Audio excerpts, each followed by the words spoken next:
Bonsoir à tous, bienvenue à ce flash d'information.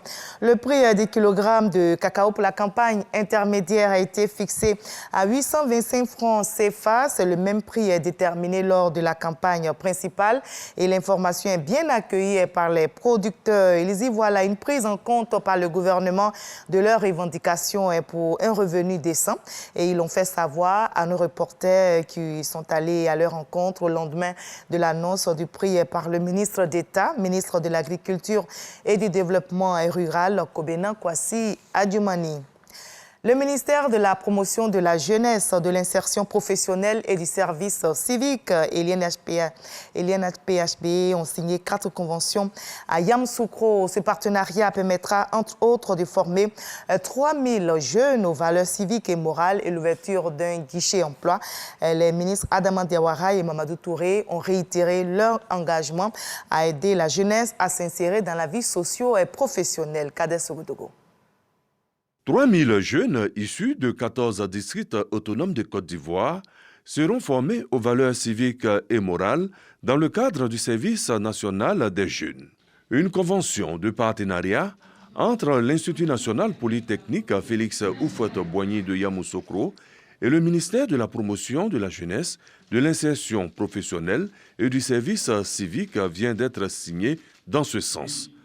L'INPHB, qui est une référence en Afrique en matière de formation d'ingénieurs et de techniciens, vient ici apporter son expertise en soutien aux jeunes Ivoiriens.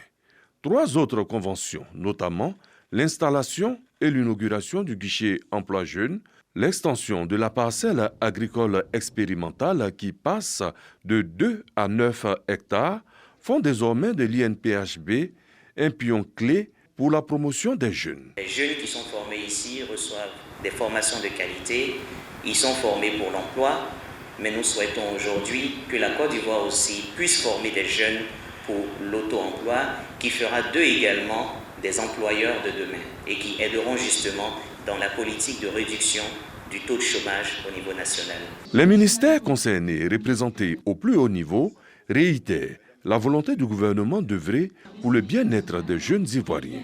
J'ai décidé, donc avec mes équipes, de la mise en place d'une ligne de financement qui ira jusqu'à 200 millions de francs CFA par an pour permettre donc à ces jeunes issus de l'INPHB qui sont porteurs de projets et qui ont besoin d'un accompagnement financier d'accéder à ces financements. Les structures d'enseignement supérieur et de recherche scientifique ont peut-être 2 missions principales.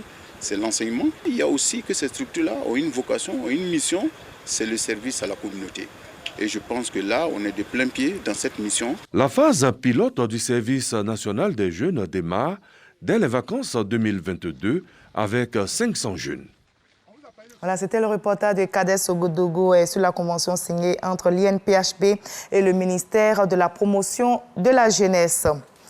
Le Comité national de télédétection et d'information géographique a organisé la 2e édition de sa journée porte ouverte, occasion pour le directeur général, Dr Edouard, de dresser le bilan de ses activités et noter qu'en 10 ans d'exercice, plus de 30 projets à forte composante technologique ont été développés. On en reparlera ce soir à 20h.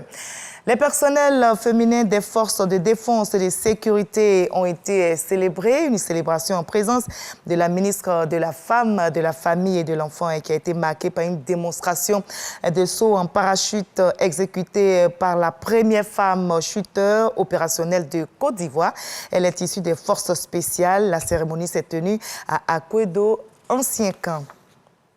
L'ONU rend hommage aux 8 casques bleus de la MONUSCO qui ont péri lors de leur crash en hélicoptère. C'était le mardi dernier dans la province du Nord Kivu, en RD Congo. Le secrétaire général adjoint de l'ONU, chargé des opérations de maintien de la paix, Jean-Pierre Lacroix, leur a rendu hommage hier samedi. Les enquêtes pour connaître les causes du crash sont en cours. Les corps des 8 casques bleus, parmi lesquels 6 Pakistanais, un Serbe et un Russe, ont été rapatriés.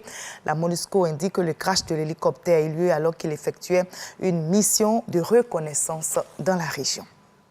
Le ministère russe de la Défense a assuré aujourd'hui que son armée n'avait pas tué de civils à Boutcha, une ville proche de Kiev, récemment reprise par les forces ukrainiennes.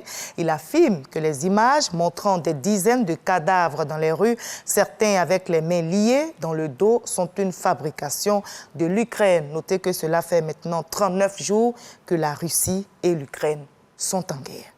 Et nous, ici en Côte d'Ivoire, on va se retrouver dans la paix pour le JT de 20h. À tout à l'heure.